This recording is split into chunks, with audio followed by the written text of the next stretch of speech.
na ng kuryente! Hoy! Magtitipid na tayo Nay, pwede mo ba ako mag-aircon? Bawal.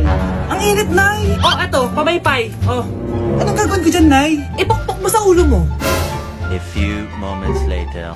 Sarap ka talaga, babe! Papatayin ko yung wifi Wag, Nay! Kausap ko pa po yung boyfriend ko! Ikaw mamamatay mo ba kung di kayo mag-usap ng jowa mo? Oo, Nay! Kamamatay ko! Sinasabi ko sa'yo ikalma mo yung mo. Manonood na lang ako ng TV. Ops! Bawal manood. Bakit, Nay? Bawal! Ang dami namang bawal!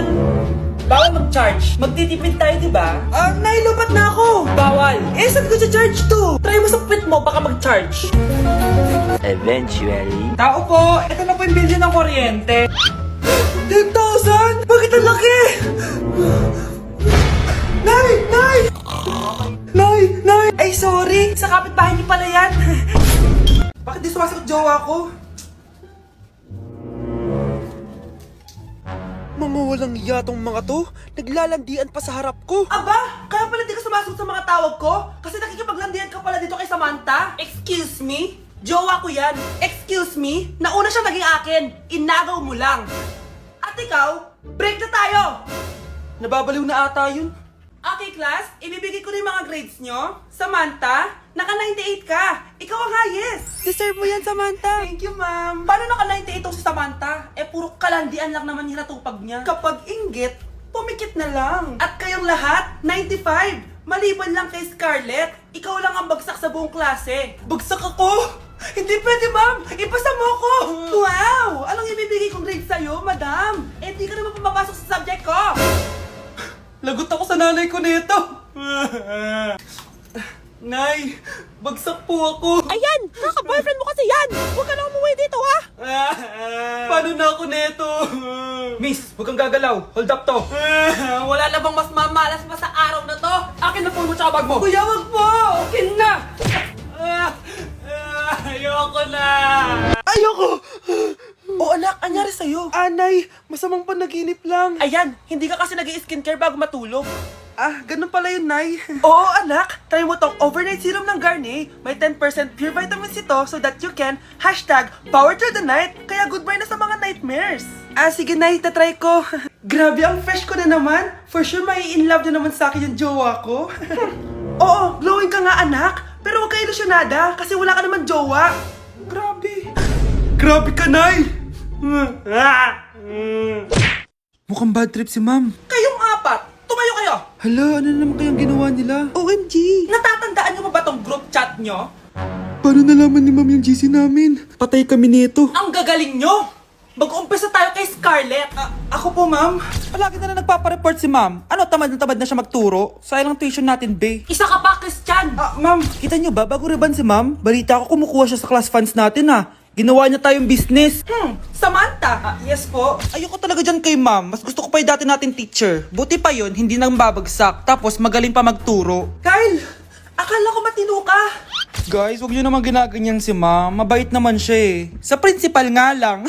Akala niyo di ko alam mga pinagsasabi niyo sa akin? Lahat po ng sinabi namin sa GC. Totoo po yan, ma'am. Diba sabi nga nila, Ma'am, truth hurts? Truth hurts pala, ha? Sige, papakita ko to sa principal sa office. Sige, ma'am. Sabihin mo sa principal. At sasabihin din namin yung mga baho mo. Ha?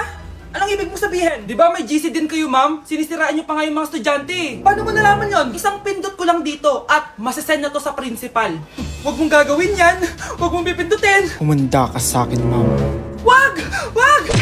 Bilisan nyo, pakatagal nyo. Ma'am, we are the group 1 and... Okay, so, ano yung research topic nyo? Ang research topic po namin ay kung bakit the best vlogger po si Mami Oni. Nice topic. So, bakit nga ba the best vlogger si Mami Oni? Kasi ma'am, tahimik lang siya sa umpisa kahit di mo siya pilitin. Okay, what about the others? Ma'am, malasing mo lang siya, agad siyang sasama. Kahit di mo siya akitin, ma'am. Meron ka bang lemon, ma'am? Lemon? Bakit? Kasi gusto niya tequila. Yun naman pala. Pagkatapos niya mag-shot, sipsipin mo yung dila niya. At huwag mo siyang susubukan dahil buo ka niyang isusubo. Ito na ata yung pinaka-the best na research. At dahil dyan, tigisa kayo ng iPhone 14. Gusto ko yung nakakapakong malaki. Ngiti mo sa tabi. Nay, maniligaw ko nga pala. Hi tita, ako nga pala si Enzo, ang soon-to-be jowa ni Scarlett. Enzo? Anak, di ba yan yung anak ng mayor? Opo, Nay. Galing mo talaga pumili, anak. Mukhang magkakapera ako, A few moments later. O sige, pumapayag na ako na maging jowa mo tong anak ko. Yes! Pangako tita, hindi ko papaiyakin si Scarlett. Pwede mo na akong i-kiss. Paps, may bayad ang kiss sa anak ko, ha? Nay, ano na naman yan? Aba, syempre, ang mahal ng diaper at gatas mo ng bata, tapos libre lang. Eh, ano naman? Tita, magkano po ba? Magkano? Eto price list. Holding hands, 200 pesos. Hug, 300 pesos. Kiss sa kamay, 500 pesos. Kiss sa noo, 700 pesos. Kiss sa lips, 1,000 pesos. At kung makikipag-date kayo sa isa't isa, 3,000 pesos at dapat sagot mo yung bill, ha? 3 hours lang yon. Kung mag-extend ka, pwede naman magbayad ng additional. At bawal tumawad. Pili ka na lang. Ngayong mahal naman, Diyos ko. Eh ano naman, business is business. Kailangan ko ma-ROI mga nagastos ko sa'yo. O ito po tita, cheque. Unlimited kiss na yan na. Cheque? Kahit gumawa pa kayo ng 10 anak. 1 million ba to? Ano to? Idedemanda mo ko? Ano ba ginawa ko sa'yo? Oo, ipapademanda kita. Gagawin mo pa akong business mo, ha? Wala ka namang business permit. Tsaka ang mahal naman ng mga presyo mo. Eh di naman gano'ng kaganda tong anak mo. Teka lang, joke lang yun eh. Mahilig talaga ako mag-ganon. Isusumbong ko kayo sa tatay ko, Mayor. See you sa kulungan. Kukulong na naman ako. Nandito ako sa Japan ngayon at titikim tayo ng Japanese convenience store snacks. Hulaan niyo kung saan ako pupunta, walang gato sa Pilipinas. Grabe, the best talaga ang 7-Eleven sa Japan. Parang lahat ata ng gusto mong bilhin nandito na. Sobrang dami! Let's try this, oh. Ano kaya to? Mukha siya mochi. So, let's buy. Ooh, may brulee sila, guys, oh. Siyempre, add to cart. Parang sikat din to. Kainin natin, guys, tara. Add to cart. Yakult ba to? Ang laki ng Yakult nila dito, oh. Add to cart. May Japanese, oh. Arigato. Tikman na natin. Una natin titikman itong pudding.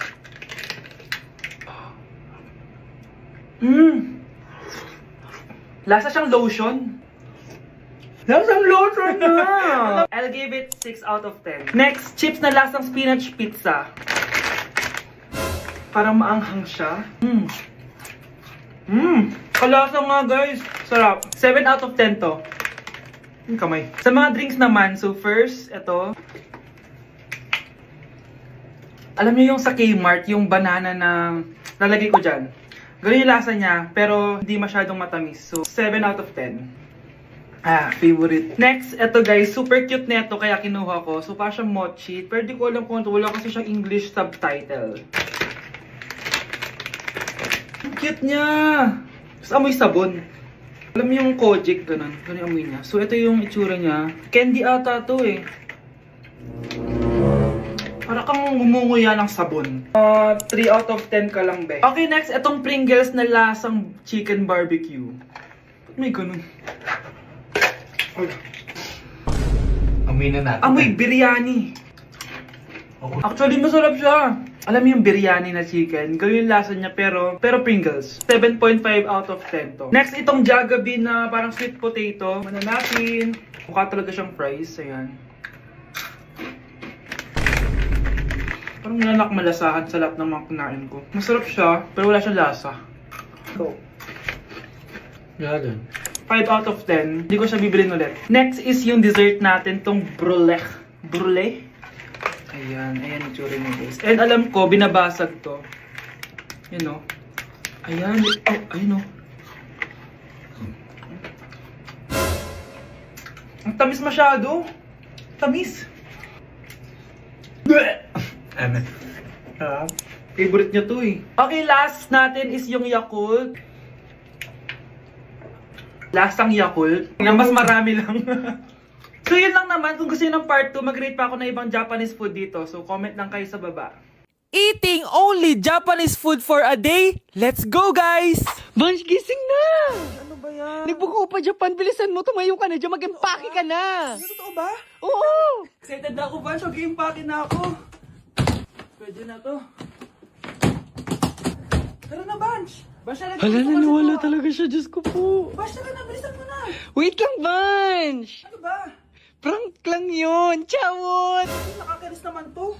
Pero may challenge ako sa'yo. Ano na naman yan? Eating only Japan foods for a day. At kapag nasucceed mo yon, pupunta tayo ng Japan. Tabi mo yan Tara! Good morning, guys. So, it's currently 10:08 a.m. and magbe-breakfast na tayo. So, hanap tayo ng Japanese food.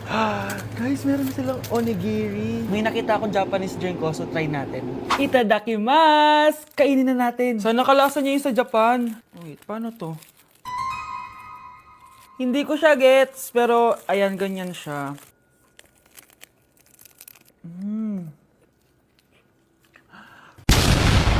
Pasabog! Kainin naman natin to kasi ako nagpabili nito. Itong bulgagi. Sarap. Tignan nyo guys yung loob nyo, oh. Sa Japanese. Tuturuan ko kayo kung paano magbuo ng onigiri. First step is... Ito pa? Okay, last etong salmon mayo. Tingnan natin. Mas ba't yung beef? Subtle lang yung lasa niya. Hindi siya sobrang malasa gaya na ito. So, inom na tayo, guys. Try natin itong Milku. Milku, deodorant. Miku, guys. Lasa siya Yakult. Sarap! Totoo ba? So, yun lang naman sa breakfast natin. Excited na ako sa lunch and dinner kasi sa labas tayo kakain. It's lunchtime, guys! And as usual, late na naman tayo magla-lunch. Ang kinikrave ko ngayon for lunch is ramen. So, tignan pa natin kung ano pa pwede natin orderin na Japanese food. Guys, di ko alam na may entrance exam pala dito. Di pa naman ako nag-review. Usually, guys, minamax ko lahat to. Papamax ko sa kanya lahat, pati yung spice para may challenge, tara. Guys, dumating na yung karaage. Oh my. Oh my God, ang sarap. Guys, nakikita nyo ba to? Kaya black yung kulay nito kasi squid ink daw yung ginamit dito. Weird siya pero masarap siya, gets. Sarap. So meron din siyang beef. Wow. Sobrang malasa siya, guys. Kung di pa kayo nakakatikim ng ramen, guys, ano pa ginagawa nyo? Bumili na kayo. Mukha lang siyang hindi nakakatakam pero masarap siya. Grabe, namimiss ko na yung Japan kasi palagi kami nag-ramen dun eh. Craving satisfied naman ako and excited na ako sa dinner, guys. So, next stop, dinner naman. So, let's go! It's dinner time, guys! Medyo busog pa ako pero kaya natin to. So, tara, pasok na tayo and mag-order na tayo ng Japanese food. Let's go! Itadakimasu! Favorite na favorite namin to ni Haneban. Sobrang sarap nito, guys. Sushi siya na may malaking salmon. Tas ang sarap, promise. Sausaw natin sa sauce. Bigyan mo ako ng best reaction mo. Nag-order din kami ng California Maki. Nag-order din ako ng yakiniku doon. Ayan ang tsura niya. Sarap niya, oh. Guys, tignan niyo.